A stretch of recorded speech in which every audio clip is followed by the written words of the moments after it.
एक बार की बात है, एक साधु को गुरु नानक देव जी के साथ रहने का सौभाग्य प्राप्त हुआ।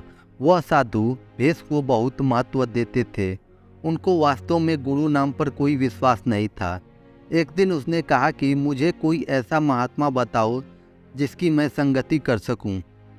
गुरु नानक साहब ने कहा, बड़े बड़े महात्मा हैं, फिर भी अगर तुझे जाना है तो रास्ते में एक बड़ई का घर है, उसके पास चला जा।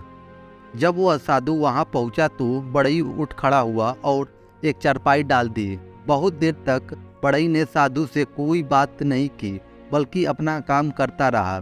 जब साधु थोड़ी देर बाद बैठकर काफ़ी निराश होकर जाने लगा तो बड़ई ने कहा, 2 घंटे सब्र करो महाराज, मुझे एक बहुत ज़रूरी काम है, पहले वह निपटा लो, फिर आपकी सेवा में बैठूंगा।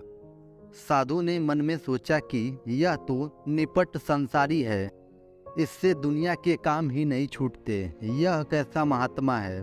तभी एक आदमी दौड़ता हुआ बड़ई के घर आकर बोला, आपका लड़का छत से गिरकर मर गया है। इस बात को सुनकर बड़ई जरा भी घबराया नहीं और शांतिपूर्वक बोला, सब मालिक की मर्जी है।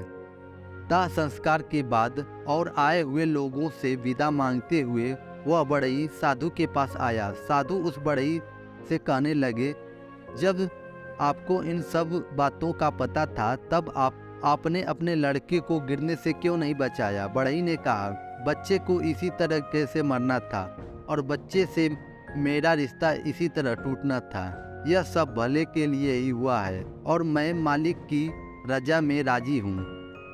इस पर साधु ने कहा, जरूर तेरे बेटे के साथ तेरी दुश्मनी थी, तू बेटे को अपने पास रखना ही नहीं चाहता था। यह सब कहकर साधु वहां से नाराज होकर जाने लगा। तो बड़ई ने साधु से कहा, तुम मुझे क्या कहते हो, आज से 8वें दिन तू फांसी लटक कर मरेगा, अगर बच सकता है तो बच जा। मैं तो यही समझता हूँ कि जो कुछ होना होता है होकर ही रहता है। अब साधु को चिंता हो गई कि कहीं मेरे साथ भी ऐसा ही न हो जाए। साधु ने सोचा कि इस पेड़ से बहुत दूर चला जाऊंगा तो इससे फांसी लगने का कोई सवाल ही नहीं रहेगा। यह सोचकर वह 4 दिन तक भूखा प्यासा जितनी दौड़ सकता दौड़ता रहा। भूख प्यास से व्याकुल होकर वह गिर पड़ा और सो गया। जब उठा तो दिशा का ख्याल ही नहीं रहा और वापस उसी दिशा में दौड़ने लगा जिस ओर से आया था। फिर 4 दिन तक लगातार भागता रहा और आखिर उसी जगह पर पहुंच गया जहां से 8 दिन पहले भागना शुरू किया था। जब 8 दिन हो गए तो सोचने लगा कि अब मुझे कौन फांसी पर लटका सकता है, मैं तो उस पेड़ से कोसों दूर चला आया हूँ, वह बड़ई झूठा है। आज मेरा 8वां दिन है। यह सोचकर साधु उसी पेड़ के नीचे सो गया। वहां से कुछ दूर एक शहर में कुछ चोर चोरी का माल लूटकर उसी रास्ते से निकल रहे थे। जितना सोना चांदी और सामान था उन्होंने आपस में बांट लिया, पर एक सोने का हार बाकी रह गया।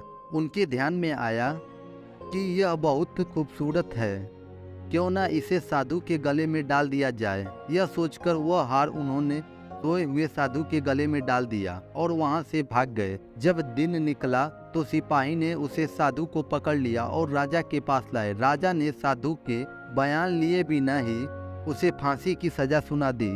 कहा, इसे उसी पेड़ से लटकाकर फांसी दी जाए जहां पर यह सो रहा था। उस साधु से पूछा गया, यदि तुम्हें किसी से मिलना हो तो बताओ।